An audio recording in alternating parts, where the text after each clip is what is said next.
Funcionalismo Público é que desde o final do mês passado, os servidores do Instituto Nacional de Seguridade Social, o INSS, estão em greve em pelo menos 23 estados. A paralisação acontece principalmente por melhores condições de trabalho. Sobre o movimento, Kleber Ferreira e eu, Samuel Estraioto, conversamos a partir de agora com a Grete Tirlone.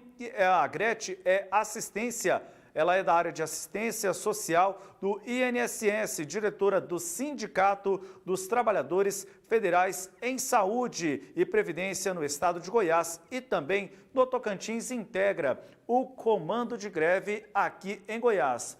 Oi, Grete, uma ótima tarde, muito obrigado aqui por atender nosso convite, seja muito bem-vinda. Boa tarde, vocês me ouvem bem? Sim, estamos lhe ouvindo. Grete, então, iniciando aqui a nossa conversa, eu disse aqui na abertura para a nossa entrevista sobre melhores condições de trabalho. Quais são as condições que os trabalhadores na área da Seguridade Social têm colocado neste movimento? Bem, assim, as condições de trabalho no INSS há muito tempo que estão precárias, né? A gente, em 2015, a gente teve uma greve cujas pautas de reivindicações foram basicamente as mesmas. O acordo de greve de 2015, que virou lei, não foi cumprido pelo INSS, que vem nos enrolando até então, governo após governo. E hoje a gente vivencia no INSS uma realidade de poucos servidores para atender a enorme demanda que cada dia aumenta mais. Para você ter noção, a gente em 2015, conforme o relatório do TCU, a gente tinha cerca de 40 mil servidores ativos. Hoje, a gente tem menos de 20 mil servidores ativos no INSS. Já naquela época que foi feito esse estudo, o TCU apontou que para dar conta da demanda daquela época, que era menor que a de hoje, a gente precisaria, no mínimo, de mais 20 mil servidores. Esse número, então, foi cair, a nossa capacidade de atendimento, então, diminuiu, e isso tem decorrido na fila, né, dos benefícios, represamento de benefícios, hoje cerca de 3 milhões de benefícios no Brasil inteiro.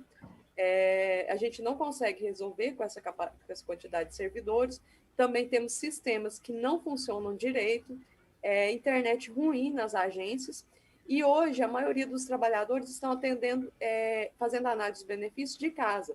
Então, os trabalhadores que estão no teletrabalho, eles estão arcando com os custos de internet, custos de energia e maquinários para trabalhar, porque os maquinários que o INSS disponibilizou para levar para casa, eles não suportam os sistemas do próprio INSS. Inclusive, os que a gente trabalha na agência também são desse modelo aí. E a retirada de 1 bilhão do INSS agora, né, no orçamentário, vai prejudicar ainda mais. E como está o atendimento neste instante? De forma parcial, apenas alguns serviços, por conta dessa paralisação? Hoje, aqui em Goiânia, na Grande Goiânia, as agências estão fechadas, né? Foi um ato que a gente fez para poder ver se consegue abrir uma mesa de negociação, que as entidades representativas têm vontade de encerrar a greve. Né? Ninguém gosta de greve. Greve é a última instância quando não há negociação. Então, hoje estão fechadas as agências da Previdência Social. A adesão em muitas agências é parcial, então, às vezes, tem um outro servidor atendendo, mas hoje está tudo fechado. A partir de amanhã, pode ser que algumas agências abram, a gente ainda vai fazer assembleia para estar definindo os novos rumos da greve. Hoje vai ter uma reunião do Comando Nacional, lá em Brasília, com o presidente do INSS, para ver se há uma sinalização da nossa pauta de reivindicações, que muitas podem ser resolvidas, sim, pelo próprio presidente do INSS. Por exemplo, metas justas para o pessoal que está no teletrabalho, o atendimento também, o número de agendamentos adequado para quem está na agência, porque é muito cansativo esse atendimento da agência, e dentre outros pontos, como sistemas e propriamente maquinário, internet, esse tipo de coisa. Kleber Ferreira, os seus questionamentos Nós estamos aqui no Sinal Aberto, segunda edição, ouvindo a Gretchen Tirlone, a Gretchen que é do Comando de Greve aqui no estado de Goiás. Paralisação no INSS é o nosso assunto. Já é uma batalhadora há tempo dos direitos dos trabalhadores, Gretchen Nair, agora virou Gretchen Tirlone, mas é a mesma Gretchen, continua na luta. Gretchen,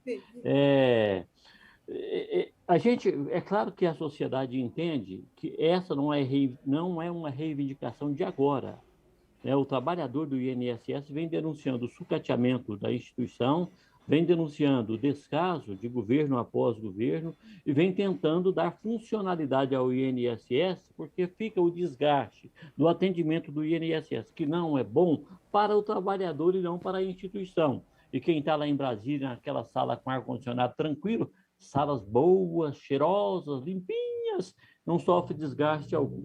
Então, tem algumas coisas, por exemplo, no decorrer desse tempo, naturalmente aumentou a demanda, mas o homem foi trocado pela máquina. E aí, a Previdência não acompanhou com a máquina ideal e ainda tirou o servidor. Eu pergunto para você o seguinte, onde é que nós vamos parar com isso? Justamente, essa é a pergunta que a gente tem feito aí no INSS, onde nós vamos parar com isso. A gente entende que isso é a privatização que eles não conseguiram fazer na reforma da Previdência por conta da resistência mesmo da população e por ser um assunto que abrange, né, atinge grande parte da população brasileira. O INSS é o principal órgão de distribuição de renda do Brasil, um dos maiores institutos de seguridade, né, social, de seguro social da América Latina. Então, a gente tem uma importância muito grande para essa população. O INSS, ele começou a implantar o INSS digital a partir de 2017, e lá a gente já fazia os apontamentos de que isso ia dar problema lá na frente. Por quê? A nossa população, ela geralmente não tem acesso à internet, a telefone para estar ligando no 135, a ligação do 135 do celular, que hoje a maioria das pessoas tem celular, né? É cobrado, é muito caro, a pessoa não consegue gastar os créditos todos e às vezes não consegue resolver, e tem coisas que não são resolvidas mesmo por canais digitais, tem que ser na Agência da Previdência Social. E esse atendimento não está sendo possível porque justamente eles retiraram todos os trabalhadores das agências. Por exemplo, a agência que eu trabalho, que é a Goiânia Oeste, eu trabalho presencialmente, eu sou assistente social, e lá na agência Goiânia Oeste a gente tinha cerca de 40 servidores. Hoje a gente não tem nem 6 indo lá. E atendendo presencialmente são 3, que sou eu, mais 2 técnicos do Seguro Social que fazem alguns atendimentos. A população chega lá em busca de informação, ela não recebe, porque eles tiraram das agências essa parte de informação. Por exemplo, o serviço social fazia esse serviço de informação, que é a área que eu estou ligada, né? Fazia esse serviço de informação ao cidadão e a gente já orientava que documentos que precisava. Então, era mais célere o atendimento. Hoje ele vai para uma fila virtual, né? Fica lá parado na fila. A gente gastava cerca de 45 dias para fazer um benefício, hoje a gente está gastando até 1 ano. Isso é uma vergonha. A população não pode aceitar uma coisa dessa. É uma vergonha você precisando de um benefício, a gente lida com gente que precisa, pessoas com deficiência, pessoas que estão doentes, dependendo do auxílio-doença, pessoas que têm o direito da sua aposentadoria e estão tendo que aguardar um prazo que é, assim, incabível. E muitas vezes não conseguem compreender o que está escrito lá no aplicativo e acaba sendo indeferido o benefício por conta de a falta de apresentação de um documento simples, que poderia ser resolvido na agência. Sem contar o que dá de ação de hacker e bandidos que criaram quadrilhas especializadas que desviam o benefício daquele aposentado para sua conta, o aposentado por isso perde a aposentadoria, o bandido fica com dinheiro, o INSS não tem a informação que a máquina não conversa, o servidor não está lá no posto para atender, tudo isso. Samuel, eu vou fazer uma explicação bem rápida aqui, apenas para a população entender o quanto esse assunto é sério. E se eu quiser cometer alguma gafe aqui, a Gretchen, por favor, fica à vontade, Gretchen. Somos conhecidos de muito tempo, você pode me corrigir aí, né? Não tem nenhum problema.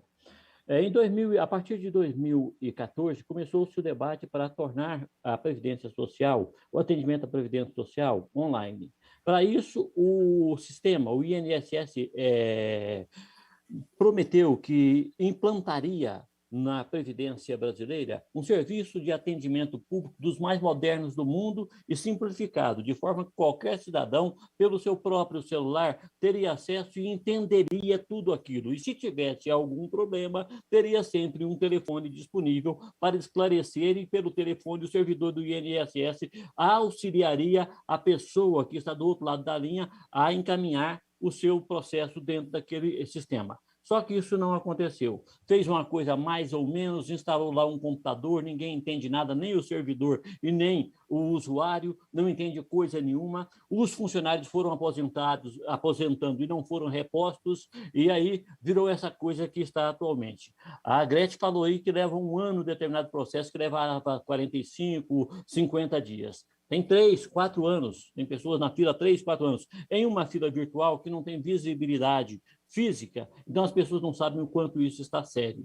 Então, eu estou explicando aqui para que o nosso ouvinte, o nosso telespectador, entenda essa luta, porque essa luta, ela é do servidor, é o servidor que traz ela, é o sindicato que traz ela, mas ela é de todo brasileiro, porque, no fundo, todo brasileiro vai precisar da Previdência. Qual é a intenção de tornar isso cada vez pior?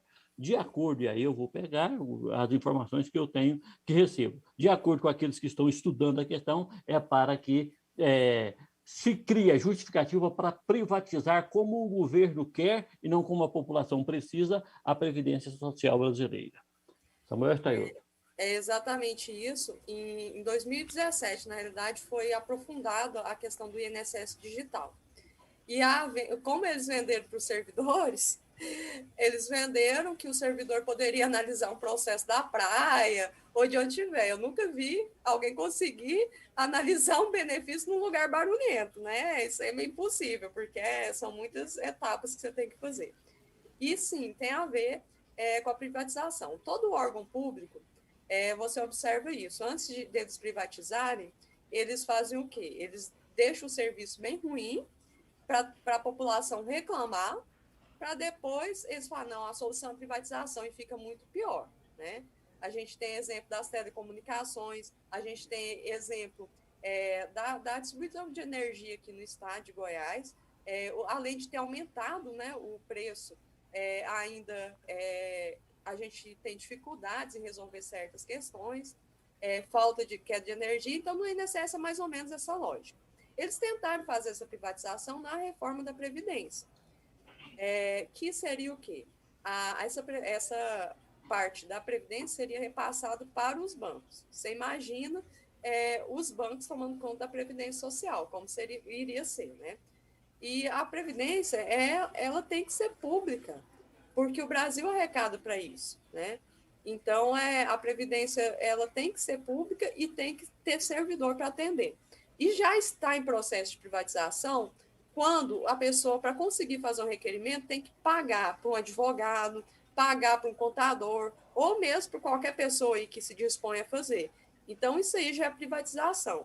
Outra questão que está colocada, que esse atendimento que a gente defende que seja feito por servidor nas agências da Previdência Social, eles querem colocar, já tem portaria referente a isso no INSS, para colocar empresas terceirizadas, como é o 135. O que acontece no 135? Não estou criticando os trabalhadores do 135, só estou falando que a legislação previdenciária, ela é muito complexa para a gente que está lá. E imagina para uma pessoa que não tem essa capacitação para fazer orientação. Então, o 135, ele simplesmente segue um roteiro. Saiu daquele roteiro, não consegue resolver. Aí manda para a agência. Aí a agência só atende com agendamento. Para resolver aquele problema daquela pessoa que está lá, não tem um agendamento para a gente fazer. Então, assim, aí eles estão jogando a população de qualquer jeito. Jogando, está de escanteio. Então, a greve, ela interessa, sim, ao servidor público. A gente fala da questão da recomposição salarial, porque hoje no INSS, o nosso vencimento básico, que seria o salário, está em torno de R$ 1.100. Então, abaixo de um salário mínimo. Hoje a gente ganha menos de um salário mínimo como salário no INSS, sem complementação nenhuma. A gente não tem database. Então, e desde 2015 a gente está sem a recomposição salarial. E as metas que o INSS impõe hoje, para a gente estar cumprindo, elas não são condizentes com a realidade, porque os benefícios que dizem fáceis, né, que é aquele que está tudo certinho, no CNIS e todos os dados corretos, eles já estão no automático, na concessão automática, esses sim. Só que a grande maioria da população não é assim. A grande maioria da população precisa da ação do servidor. Então, assim, isso está ocorrendo e a gente considera que isso é privatização do INSS, da política de previdência, e isso deve se aprofundar. Né? Então, a nossa luta por concurso público é justamente para fortalecer o órgão, para que a pessoa tenha acesso aos seus direitos sem ter que pagar. Gretchen, muito obrigado pela entrevista aqui à Sagres. Uma ótima tarde, até uma próxima oportunidade com a gente. Eu que agradeço a oportunidade. O Sindifesp Goiás Tocantins, que hoje eu estou na diretoria de formação sindical do sindicato, agradece esse espaço que vocês deram para a gente. Estamos à disposição para debater qualquer tema referente à greve e também esclarecer a população sobre até os seus benefícios e serviços previdenciários.